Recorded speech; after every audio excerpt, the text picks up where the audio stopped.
사도신경 드림으로 하나님 앞에 2020년 마지막 예배를 하나님 앞에 올려드리겠습니다.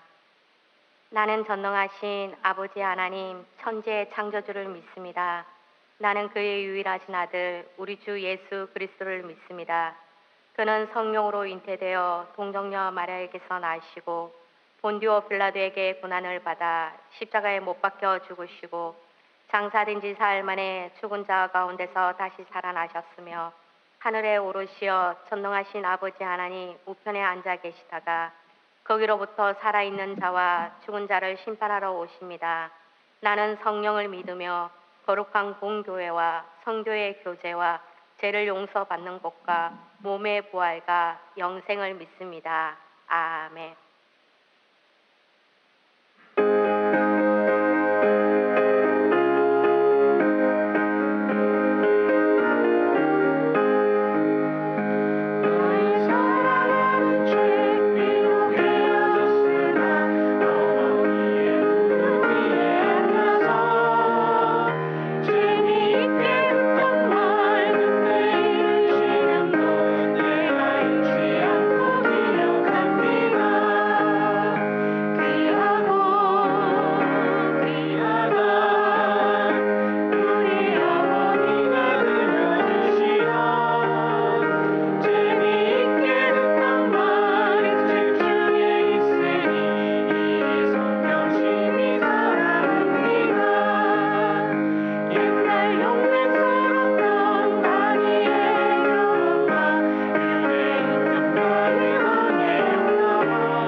우리의 삶을 인도하시는 하나님 아버지, 2020년 한 해를 마무리하는 마지막 주일 저녁입니다. 매 순간순간마다 사랑으로 함께하여 주신 하나님 아버지의 은혜에 감사드립니다.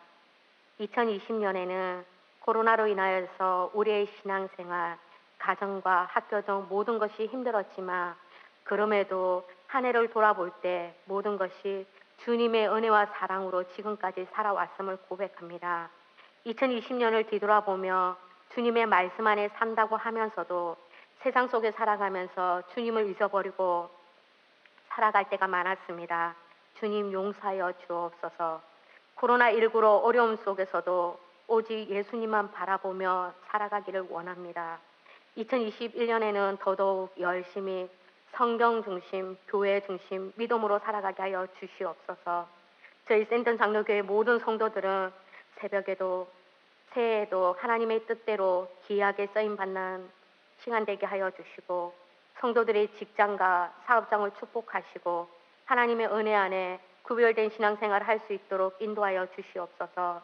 각 처소와 교회에서 영상 예배와 찬양으로 영광 돌리는 모든 성도들을 기억하여 주시고 어려움 속에서도 믿음 안에 흔들리지 않고 기도하며 승리하게 하여 주시옵소서. 말씀을 선포합니다. 오직 하나님의 영광만이 나타나게 하여 주시옵소서. 예수님의 이름으로 기도드립니다. 아멘.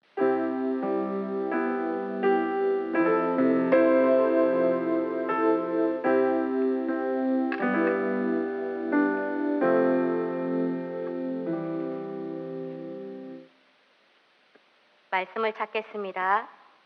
히브리서 10장 23절에서 25절 말씀입니다. 히브리서 10장 23절에서 25절 말씀입니다. 제가 가지고 있는 성경 363페이지입니다. 찾으신 줄 알고 한 목소리로 함께 읽겠습니다. 시작. 또 약속하신 이는 미쁘시니 우리가 믿는 도리의 소망을 움직이지 말며 굳게 잡고 서로 도로와 사랑과 선행을 격려하며 모이기를 패하는 어떤 사람들의 습관과 같이 하지 말고 오직 권하여 그날이 가까움을 볼수록 더욱 그리하자. 아멘.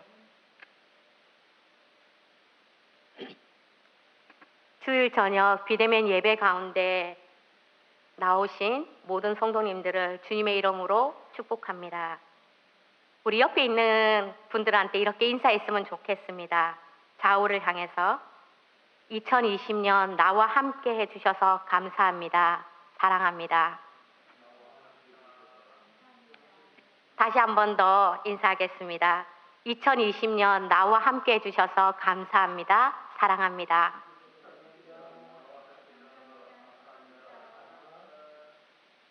오늘 본문은 그날이 가까움을 볼수록 더욱 그리하자라고 말합니다. 여기 그날은 우리 앞에 다가오고 있는 날을 말합니다. 이 날은 두 가지 의미로 이해할 수 있습니다. 첫 번째는 주님의 재림하시는 날을 표현했고 다른 하나는 성도 자신이 죽음을 맞이하는 날을 말합니다. 주님의 재림의 날은 서서히 우리 앞에 다가오고 있습니다. 주님이 언제 오실지 누구도 알 수 없지만 곧 오실 것이라는 판단을 사람들은 하고 있습니다. 이는 성경이 예언한 주님의 재림의 징조들이 우리 앞에 도처에 보여지고 있기 때문입니다. 연세가 많은 성도님들은 자신의 생이 얼마 남지 않았다는 생각으로 주님 앞에서 살아갑니다. 젊은이에게도 죽음은 갑자기 찾아오는 경우가 있습니다. 제가 한 13년 전에 유방암으로 병원 생활을 하고 있을 때 같은 병실에 있던 30살도 되지 않은 자매가 하나님의 부르심을 받고 가는 모습을 봤습니다. 그리고 또 어떤 친구는 그날을 알았는지 모르겠지만 부모님한테 편지를 쓰고 친구한테 가다가 그만 차가 인도로 돌진해서 하나님의 부르심을 받고 가는 경우를 제 옆에서 목도하기도 했습니다. 죽음은 남녀노소를 가리지 않습니다. 그리고 부자나 가난한 자나 그리고 신자나 불신자나 죽음은 가리지 않습니다. 그러므로 성도는 죽음을 준비하는 마음으로 살아가야 되겠습니다. 그러면 그날이 가까움을 볼수록 우리는 어떻게 해야 합니까? 믿는 도리를 굳게 잡아야 합니다. 히브리서 10장 23절 말씀에 또 약속하신 이는 미쁘시니 우리가 믿는 도리의 소망을 움직이지 말며 굳게 잡고라고 했습니다. 그러면 여기서 믿는 도리란 무엇일까요? 여기 믿는 도리란 믿음의 이치를 말합니다. 세상 모든 일에는 반드시 이치가 있습니다. 그리고 믿음에도 이치가 있습니다. 그것은 하나님의 약속의 원리에 있습니다. 믿음과 약속은 불과 분리의 관계가 있습니다. 하나님은 변함없는 분이십니다. 따라서 우리는 하나님이 우리와 맺은 약속을 믿으셔야 합니다. 여기 약속은 지나가는 말로 맺은 것이 아니라 갈보리 언덕에서 갈보리 언덕 십자가에서 피를 쏟고 살을 찢어서 우리에게 약속을 지켜주신 피로 맺은 계약, 언약입니다. 어느 누구도 이를 변경하거나 거부하거나 무효화할 수 없습니다. 본래 하나님은 이 계약을 인간의 행위의 조건으로 맺었습니다. 그래서 행위 언약이라고 합니다. 그러나 인간은 이 언약에서 실패했습니다. 실패한 아담 때문에 아담을 대표로 하는 전 인류에게 동일한 실패가 찾아왔습니다.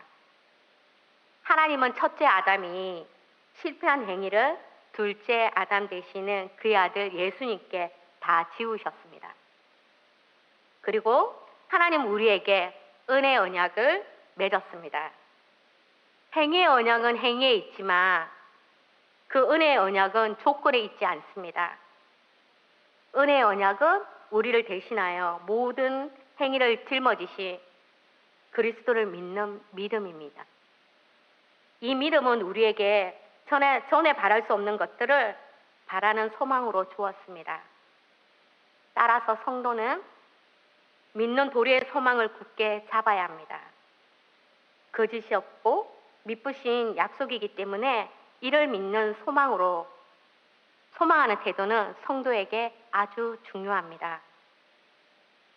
이 세상에는 하나님의 약속마저도 믿지 못하게 하여 우리의 소망을 흔들어 보려는 많은 시도들이 있습니다. 사람들의 심령을 주장하는 무신론의 시도입니다. 무신론은 하나님이 없다고 주장하는 것을 말합니다. 저들은 성도를 향해 내 하나님이 어디 있냐라고 조롱을 할 때가 있습니다. 성도가 영적으로 약해 있을 때 무신론의 공격은 성도의 소망을 흔들며 그런 경우들이 허다한 것을 볼 수 있습니다. 우리를 향한 세상의 비난입니다. 우리의 믿음과 소망을 사람들은 독선, 위선이라고 공격할 때가 있고 그리고 또 비웃습니다. 저들은 성도들의 비행을 들어 비난합니다. 그리하여 우리의 소망을 흔들어 보려고 합니다. 어느 때는 다수의 행포로 인해서 성도들의 믿음과 소망을 흔들어 보려고 할 때도 있습니다. 사람들은 대부분 다수가 믿지 않기 때문에 자신들도 믿지 않는다라고 말합니다. 이런 다수의 행포가 성도의 믿음과 소망을 흔들어 보려고 합니다. 그럼에도 불구하고 우리는 믿는 도리의 소망은 움직이지 않습니다. 하나님은 너무나 확실히 존재하시며 우리와 영원히 변함없는 약속을 맺으신 분이기 때문입니다. 성도들의 수는 어느 시대나 소수였습니다. 그래서 성경은 남은 자라고 얘기를 합니다. 아무리 불신자들의 세력이 다수라고 해도 영적으로 우리와 함께한 천사들의 수는 그보다 훨씬 많습니다. 이를 아는 성도들은 흔들림 없는 믿는 도리를 굳게 잡고 살아갑니다. 그러면 그날이 가까움을 볼수록 우리는 흔들림 없이 굳게 믿고 소망 중에 살아간다며 어떻게 그것을 나타내야 할까요? 사랑과 선행을 가져야 합니다. 히브리서 10장 24절에 서로 돌아보아 사랑과 선행을 격려하며라고 했습니다. 성도의 마음가짐은 언제나 사랑이어야 하고 성도의 삶은 선행이어야 합니다. 사랑의 동기에는 행동화하는 것이 선행입니다. 믿음의 도리의 소망을 유지하는 성도들의 마음에는 사랑이 가득 차 있습니다. 이런 사랑의 동기에는 말하고 행동하는 성도의 삶에는 선행이 가득합니다. 디모데후서 3장 2절에 세상의 마지막이 가까울수록 사람들은 자기를 사랑할 것이라고 했습니다. 자기를 사랑하는 사람들 중에 특징이 자기를 사랑하고 돈을 사랑하는 데 있습니다. 이들은 자기를 사랑하기 때문에 이웃을 돌아보지 않습니다. 이웃에 대해 관심이 없습니다. 기본적인 생활비가 없어서 최저임금을 요구하는 사람들의 울부짖음이 가득하지만 이런 소리를 외면하고 많은 돈을 들여 명품으로 자기의 집을 채워가는 그런 가소비의 풍조를 우리는 보고 있습니다. 참 성도라면 자기만을 위해서 살지 않습니다. 그런 참 성도라면 그는 주님과 이웃을 사랑합니다. 그 사랑으로 이웃을 향해 구체적인 선행을 베풉니다. 이제는 세상에 사랑이 없다라고 그리고 메말라 한다고 비난하는 일이 중요하지 않습니다. 그것보다는 오히려 성도들이 더 열심히 사랑을 베풀고 선행을 실천하는 일이 더 중요합니다. 이는 단순한 윤리적인 삶 때문만이 아닙니다. 성도는 이런 삶으로 많은 사람들을 그리스도에게로 인도할 수 있다고 확신하기 때문입니다. 그날이 가까움을 볼수록 우리는 열심히 모여야 합니다. 히브리서 10장 25절에 모이기를 패하는 어떤 사람들의 습관과 같이 하지 말고 오직 권하여 그날이 가까움을 볼수록 더욱 그리하자라고 했습니다. 그날이 가까움이 올수록 사람들은 모이기를 패하는 습관을 갖게 됩니다. 사람들이 믿는 도리의 소망이 분명하지 않기 때문에 그런 것 같습니다. 그런데다가 요즘은 코로나19라는 외부적인 요인이 모이지 못하는데 정당화를 부여합니다. 모이면 안 되는 것이 아니라 방역 수칙을 제대로 지켜가면서 모여야 한다는 것입니다. 주님을 믿는 도리가 분명한 성도는 구체적으로 그 도리를 더 알고 싶어 합니다. 그러므로 성경 공부나 예배에 보다 더 적극적으로 참여해야 되겠습니다. 그 도리는 이런 성도의 마음에 기쁨과 감격을 갖게 합니다. 성도는 그리스도를 신랑으로 모신 신부입니다. 신랑을 만나기 싫어하고 신랑과 함께 있기를 싫어한다면 그 신부의 사랑에는 문제가 있습니다. 아가서 5장에 사랑의 미온적인 신부가 나옵니다. 그 내용은 신부는 저녁 일찍 문을 잠그고 침대에 들어가서 잠을 잡니다. 신랑이 조금 늦게 돌아오다 보니까 문을 열어도 문이 잠겨 있는 것을 알았습니다. 그래서 그 남편은 그 신랑의 부드러운 음성으로 얘기를 합니다. 나의 누이, 나의 사랑, 나의 비둘기, 나의 완전한 자여, 내가 왔으니까 문을 열어주세요. 이렇게 부드러운 음성으로 얘기를 합니다. 그러나 신부는 발을 씻고 침대에 누워 있으니 어떻게든 귀찮게 일어나서 문을 열어줄 수 있냐고 생각하면서 그 얘기를 못 들은 채 합니다. 신랑의 몸이 밤이슬에 촉촉이 젖을 때까지 신부는 일어나지 않습니다. 오늘 이런 모습으로 살아가는 성도들이 종종 있습니다. 감기가 좀 들어서 오늘은 주님을 만나러 갈 수 없다. 오늘은 친구와 약속이 있으니 갈 수 없다. 오늘은 몸이 좀 피곤하니 갈 수 없다.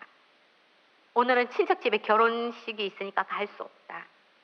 오늘은 또 친구의 아들이 돌잔치니까 갈 수 없다. 여러 가지 교회 가지 않은 그런 핑계들을 많이 대는 모습을 볼 수 있습니다. 이런 태도로 주님을 대하기 때문에 그리스도가 자신을 위하여 십자가를 지셨다는 찬송을 부르지 못합니다. 이런 문제가 있을 때 주님께 기도하지 못합니다. 그러면서 주님을 섬기기 위해 모이는 일에 점점 패하여 갑니다. 그날이 가까울수록 이런 현상의 성도들이 많이 일어날 것입니다. 말세는 노아의 시대와 같이 영보다는 육을, 천국보다는 세상 나라를 강조하기 때문입니다. 신앙이 형식이 되고 그의 신앙은 사상에도 삶에도 아무런 영향을 줄 수가 없습니다. 성도들은 교회가 정한 날 예배 드리기 위해 모이는 데 힘써야 합니다. 비록 방역 수치 때문에 교회에 모이지 못하더라도 정해진 시간에 비대면으로 하나님께 예배를 드려야 합니다. 모이기를 등한시하면 처음에는 마음이 편치 않습니다. 그러나 반복되다 보면 예사롭게 생각하고 결국 습관으로 굳어집니다. 그러므로 모이기를 등한시하는 사람을 보거든 지혜롭게 권면해야 합니다. 한마디의 권면은 나태한 심령의 자격제가 될 수 있습니다. 성도들은 교회 모임에 참석하는 것만으로도 피차에 큰 도움을 주기 때문입니다. 무디 목사님 얘기를 한번 할까 합니다. 어느 추운 날 장작을 떼는 난로 곁에서 여러 사람이 대화를 나누고 있는데 어떤 한 사람이 무디 목사님에게 이렇게 묻더라는 겁니다. 목사님, 신앙생활을 혼자서도 잘할 수 있는데 구태여 교회에 모여서 예배를 해야 합니까? 예배를 드려야 합니까? 라고 물었답니다. 무디 목사님은 아무런 대답도 하지 않으시고 다만 불집게를 들고 난로에서 이글이글 타고 있는 그 숯덩어리를 하나를 꺼내어 옆에 놔두었답니다. 또 난로 안에 있는 숯불은 이글이글 시뻘겋게 타고 있었고요. 그런데 시간이 조금 지나자 꺼내놓은 그 숯덩이는 꺼져버렸답니다. 그 질문을 했던 그 사람이 그 모습을 보고 무디 목사님 대답이 이거였다는 걸 알 수 있었습니다. 어떤 거였냐면 무디 목사님은 말씀으로 하시지 아니하고 행동으로 보여주셨다는 겁니다. 꺼내어놓은 숯불이 열기가 다 식어가는 것을 그 사람이 봤고 그 사람이 그것을 깨달았다는 겁니다. 성도들의 모임에 잘 참석하는 것은 자신에게나 교회 공동체에 모두 유익합니다.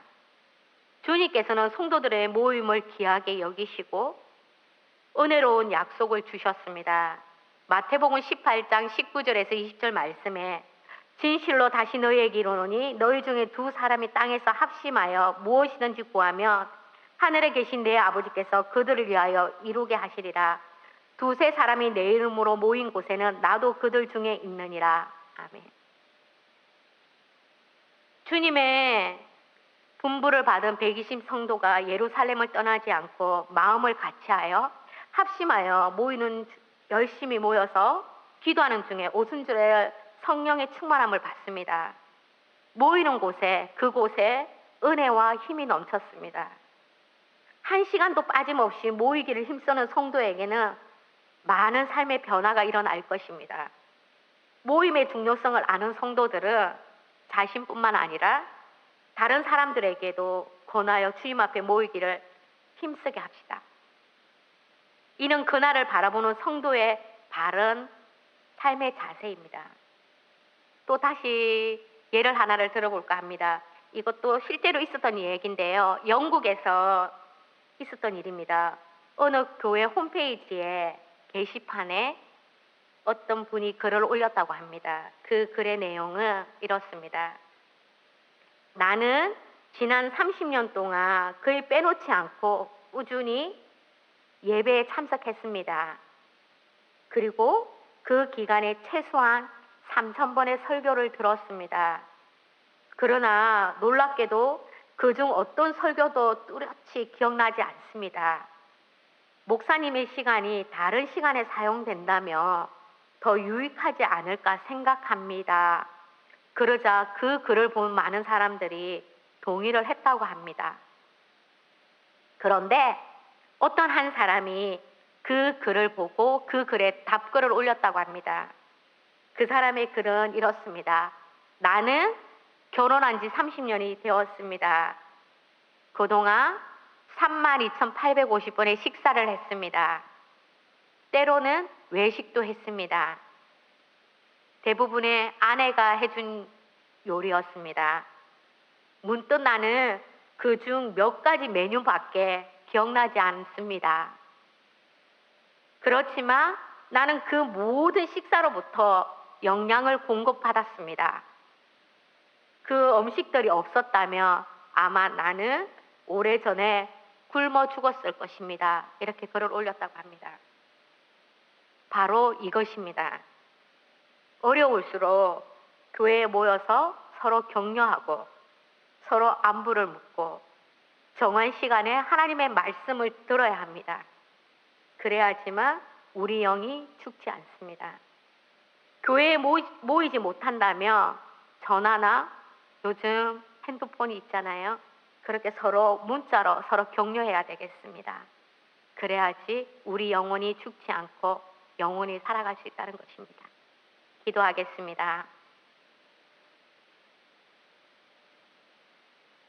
사랑의 주님, 올해는 코로나로 인해 주님의 시간에 열심을 내지 못했습니다. 여러 가지 핑계로 예배를 등한시했습니다. 게을리했던 우리의 마음을 용서하여 주십시오. 매 순간마다 주님을 높이는 삶, 모이기를 즐겨하는 마음, 이웃을 돌아보는 선한 마음을 가지게 하시고 믿음의 주이신 주님을 바라보며 열심히 살아가겠다고 다짐해 봅니다. 힘과 용기를 더하여 주십시오. 예수님의 이름으로 기도드립니다. 아멘. 찬송가 191장 드리겠습니다.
주님이 가르쳐 주신 기도로 예배를 마치겠습니다.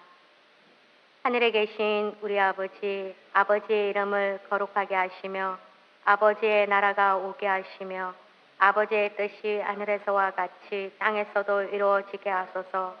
오늘 우리에게 일용할 양식을 주시고 우리가 우리에게 잘못한 사람을 용서하여 준 것 같이 우리 죄를 용서하여 주시고 우리를 시험에 빠지지 않게 하시고 악에서 구하소서. 나라와 권능과 영광이 영원히 아버지의 것입니다. 아멘.